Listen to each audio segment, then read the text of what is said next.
My first question while everybody else is doing that, we had a prep call on Tuesday. You had mentioned 8 a.m. to 8 p.m., half hour, 2 hour blocks. You're talking to business owners, entrepreneurs, founders, C-level executives. You're on the board of several companies, lots of different industries, lots of different stages. Walk us through some of those conversations. What's happening in Chicago and beyond from your seat?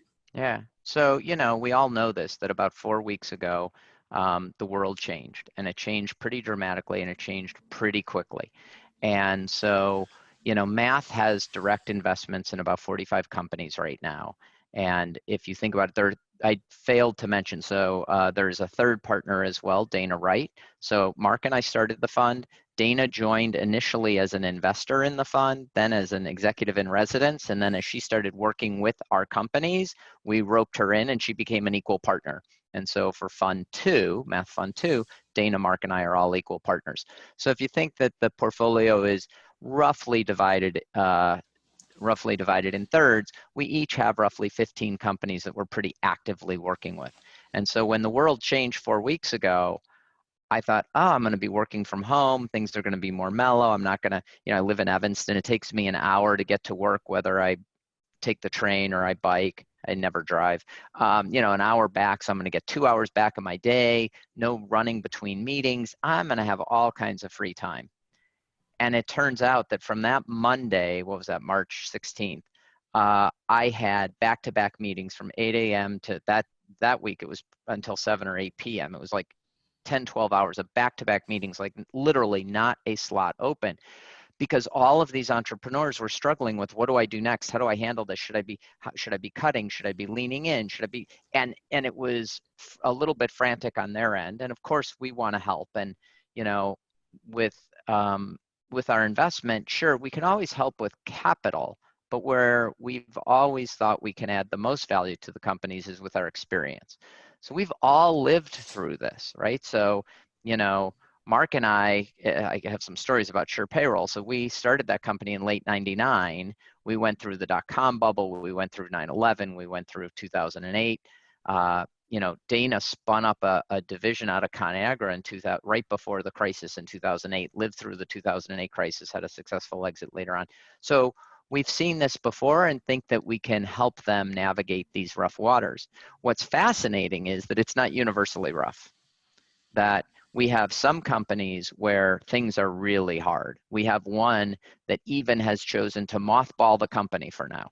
So what they've chosen to do, they have a bunch of cash in the bank, and they said, wow, we could struggle and burn through cash for some undefined amount of time and then hopefully make it out the other end. But there really isn't much for us to do today. I won't tell you what their business is because it would reveal who the company is. But instead, we're going to put it on mothballs. And we have a set amount of cash today. And when we take it off mothballs, whether it's 2 months, 3 months, 6 months, or 12 months later, we'll have that same amount of cash sitting in the bank. And they've chosen to do that. We have others who have pared way down and had cost-cutting measures from, reducing any expenses that are not necessary, to cutting salaries, to having to furlough or lay people off. I mean, all the stuff that you know about. We have some companies that are doing really well and actually much better than they were before. So think about companies that are in food service delivery infrastructure. Like we got one of those, and he has 5 times the inbound leads that he normally has. And they're closing at a 50% higher rate. Like that's nutty, right? We have another company that's in remote work. Well, they're supporting remote work. They again have 5x the number of leads. So they're companies, but still they have difficult decisions. You would think it would be really easy. But remember, fundraising is going to be very hard for a while, right? Most of the people who have been investing in these early stage companies, certainly the angel investors, all of a sudden took a 30% haircut. And they're really worried about their capital. So they're not eager to be writing checks. They thought they were really rich because the stock market told them they were, and they were really comfortable writing checks as the value of their portfolio was going up. But when the value of their portfolio took a 30% dip, wow, did they clam up. So fundraising is going to be hard. So now you have this company that's doing well, all of a sudden has an opportunity to grow 5 times as fast, but growth in most cases takes capital. Right? In this particular case, they need implementation people to help with the implementation. They have to pay commissions to the sales reps. There is a cost to it.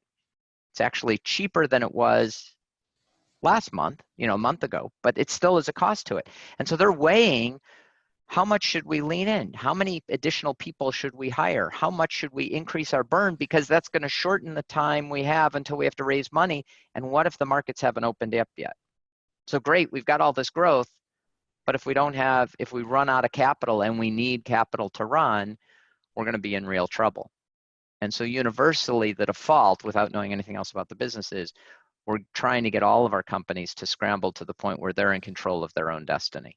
Because if you can be cash flow positive in these times, you are in control.